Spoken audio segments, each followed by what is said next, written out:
So before you start investing, there are a few things you should consider doing first, okay? Now, if it's too late, you already started, that's fine. You can still kind of like track your steps back and make sure you know this stuff now before you continue putting your money into something without knowing these things that could actually cost you a bunch of money. Now, by the way, I remember not so long ago when I actually got my first apartment and I moved out and everything like that, I started buying furniture from IKEA, and I would just basically try to build the furniture without looking at the instructions. And then I figured out, hey, I think I'm building a table, and this is supposed to be a cabinet, right? A drawer. I don't think I'm doing it right, all right? So looking at the instructions before you start doing something is super important. So when it comes to investing, these are things I wish I had known first before I started. This way, I wouldn't be as worried when I was actually investing and at risk of actually taking my money out before time or potentially losing a bunch of money. Now, the very first one is going to be volatility does not equal risk. You know, when I first started looking at investments and stocks and index funds and all this stuff, I would basically look at the graph that showed me exactly what the price history has been for inception of this stock and say, hey, this stock tends to go up and then down and then up and then down. And I don't really want to be a part of this. It's too much going up and down. It's too risky. In reality, that's not what it actually shows. A price going up and down doesn't really tell you if it's actually a risky investment whatsoever. The core idea is a stock, it has an inherently or intrinsic value to it. Now, for example, okay, let's say I have a battery business, okay? And my battery business, it makes me, for example, like $100 every single year. And I've been doing that for the past like decade, all right? Now, you suppose that basically in the next 10 years, my company is gonna make basically $1,000 based on a track record of 50 years. Whether, for example, people think that my company is only worth $5, while in reality is actually worth 10 once you do, for example, the formula required, which is basically checking exactly how much money you can get out of this business from today until it's actually gone, and basically running that back to exactly what value that is today. It's a little complicated, but there is a book that teaches you exactly how to do that, and it's basically this one right here, The Warren Buffett Way. It's a great book. If you want to read it, go get it, and it teaches you that, okay? But overall, the business value is based on how much money the business actually makes you net as an owner. It's not based on what people are willing to pay for it. So volatility does not equal risk. So the stock market is like a roller coaster. You will have ups, you will have downs, but the last thing you want to do is jump off, all right? Now, I'm not saying stick to a stock that you don't understand. That is stupid. Don't do that, okay? Now, number two, I'll talk more about investments later. Number two is going to be, you shouldn't invest without this, all right? So when I first learned about I can invest money and have my money work for me and basically sleep and make money, I was so excited I could not sleep. I basically grabbed a bunch of money and I wanted to invest it right away, and that was pretty dumb, and here's why, all right? So there are a few things you never want to do when it comes to your investments. You never want to interrupt them from keep making you money. You never want to interrupt compound interest. It's just one of those rules, all right? The more money you have in there and you leave it alone, it does its work and it makes you a lot wealthy in the future. That's the idea. But every time you take money out and you interrupt it, you ruin things, all right? So one big thing that makes sure this does not happen is being, for example, debt-free and also having a paid off home. If you handle those two things first, on top of that, also having an emergency account, all right? That's massive, because if you have no debt, if you have a fully funded emergency account, you lose your job, you don't got to worry about it. If you have an emergency, you don't got to worry about it because you have money for those reasons. And every time you get paid, a big chunk of your money is available for savings or for investing or for whatever you actually want. But whenever you're investing money, but you're broke, you don't got no savings, and an emergency happens, you have to take money out, and that's not what you actually want. I'm not telling you pay off a home before you invest. That's stupid because it takes a long time to do it. But I'm telling you, instead of going full throttle and investing, maybe just invest 10, 20% while you're also paying a home and trying to pay it off faster. That's the idea. Now, number three is going to be, you should have an idea of how much money exactly you want to have as far as your investments go, okay? So I think people like to invest for the sake of saying, I'm an investor and I invest money. And when you ask them realistically, how much money do you want to make from your investments? They tell you exactly how much they want to make. I want to make $10,000 a month. But they never tell you exactly, well, how much money do you need in your portfolio to actually make that much money? Like, what is the size of your portfolio that you're actually trying to shoot for? Having a number, it is super important. So here is a quick way to actually run this math. I'm going to grab my phone right now. And the idea is simple math, okay? Grab your calculator calculator and go right here. And what you basically want to do is, okay, you want to know exactly how much money you're going to be spending every single year. For me personally,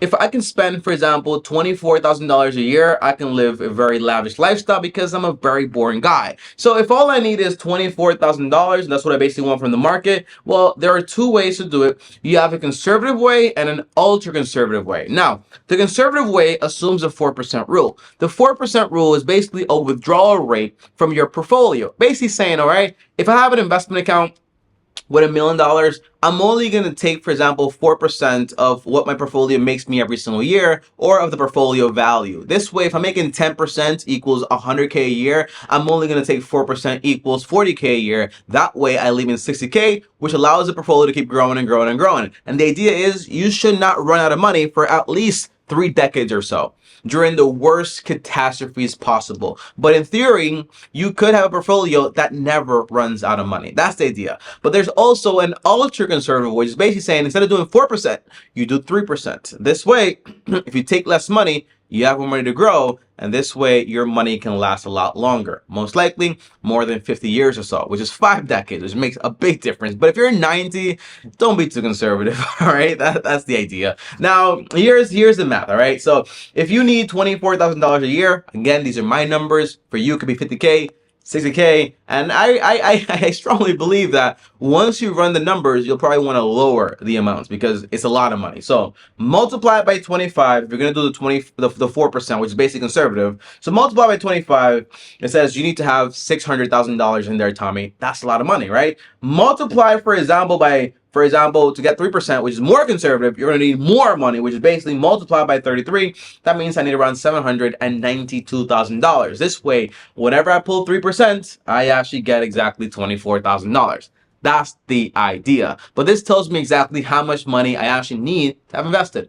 Now, this might sound like a lot of money, but remember, if you need 24K, but if you have a paid off home, no debt, pay cash for everything, well, you most likely need a lot less than 24K. Or a lot less than 50K, or whatever your number actually is. So keep those things in mind once you're actually running these numbers and these digits, so this way you're not stuck basically investing until like you're 80 and then trying to enjoy life when you're basically almost gone, all right? Now, number 4 is going to be make investment simple again, all right? So a lot of folks, like I mentioned before, they want to basically run all those formulas, calculating the present value of money, how much this stock is actually going to make them, intrinsic value, formula this, Warren Buffett this, Ben Graham this, and all these things, okay? But in reality, most people that do individual stocks, they suck, they're not good, they lose money. I'm not saying you can't do it, I'm saying most people cannot do it. It's a full-time job in reality, right? So if you're willing to do that, I tried it for a while. And what I realized is that I don't find reading financial statements